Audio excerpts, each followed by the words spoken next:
Thank you, Andrea. We move now to the next panelist who's going to talk about the aspect of intellectual property and patents. Right, please join us on the stage. Thank you. Thank you, everybody, for coming. And I really appreciate the opportunity to speak.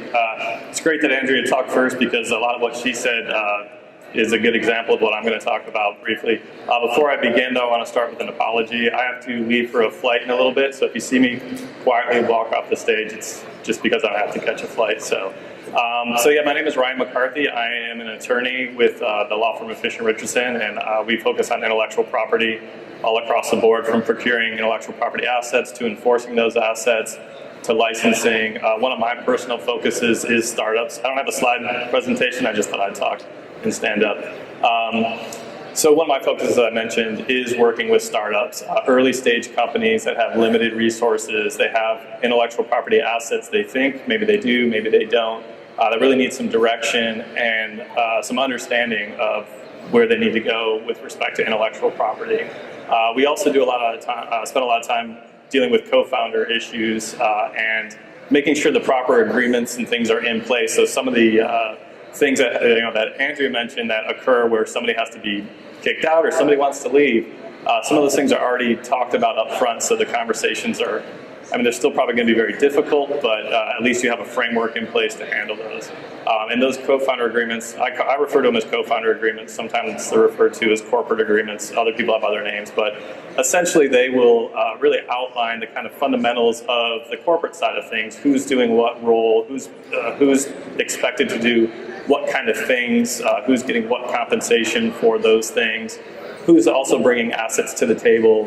What happens to those assets? For example, if somebody has already coded something and you're working in software and they have the copyright in that code, they're bringing that to the table as part of the venture, making sure that that copyright is transferred to the company so the company can continue no matter what happens to that person if they decide to leave or what else happens. So we spend a lot of time up front advising startups on really inventorying your assets, actually educating startups on what intellectual property is, what different types of assets are there. Is it a copyrightable thing? Is it an invention that may be patentable? Is it something that you need to trademark and get some trademark rights in, or trade secrets? So we go through that list of the different things, inventory what you have and what is important to your business. A key aspect is really understanding, you may have several different inventions, but your business goals and business strategy, maybe one or two of them are really important for driving to meet those goals. And so really understanding how to spend that limited resources to really meet your business goals. Attorneys are expensive. You'll find attorneys like me and a lot of other people in our firm that really focus on the startup community and work to maximize the value out of the expenditure by really, again, inventorying what you have as assets, what you need to meet your business goals, and how to protect them. With that, I guess I really don't have much else. I was kind of more waiting for the question-answer session. So that's perfectly So I fine. have a question for you. Absolutely. All right. So when does it make sense to patent, and when does it make sense for trade secrets? Yeah, that's a good question. So the question, I don't know if your mic was on, but was when does it make sense to patent something, and when does it make sense to keep it as a trade secret? So typically we would say it makes sense to patent something if it is something that somebody could reverse engineer. So one of the more famous trade secrets is the formula to Coke. How did people have always tried to imitate it and reverse engineer it? You're never going to see that that formula patented. Why? Well, there's some legal reasons, but namely, a patent becomes public, and so whatever information you put in that patent application, that's going to be a published document. So all your competitors see that, and they can go out and recreate it. That's really the point of the patent, is to educate the public on how to do something and enable them to go out and do that thing. So something like the Coke, the formula to Coke, you would want to teach people how to do that, because then they can go out and compete with you. So that is a trade secret. So that's actually part of the process. We'll work with startups to really understand, is this a patentable idea? Maybe it is. Should you patent it? Maybe, maybe not. Is this something that's better as a trade secret because it's not easy to reverse engineer? Or is it something that, maybe it is something that you can't really readily reverse engineer, but the field is so active that, people couldn't really reverse engineer, but this field's so active, we really think patent protection's the better way to go. And There are also some techniques you can use in the patent process to keep things secret for as long as possible, and a patent attorney can inform you of ways to do that. Some of the other upfront things that are really important to understand are how the different laws work. The US law is vastly different from Europe, vastly different from China, Japan. So you may have a strategy based on your resources and other things that really make sense in the US, but maybe you are blowing things in the European market or the Japanese market. And so it's really important to understand where your marketplace is and where those assets are going to be of value. So your IP attorney can really talk you through strategies on how to protect something. For example, I think a lot of people may know that there's a grace period in the US where if I disclose my invention today, I have 12 months to file my patent application. So let's just hit the ground running, I'll disclose it, and we'll worry about the patent application later. Unfortunately, that public disclosure in the US will wipe out your ability to protect that invention in Europe or China or Japan, for example.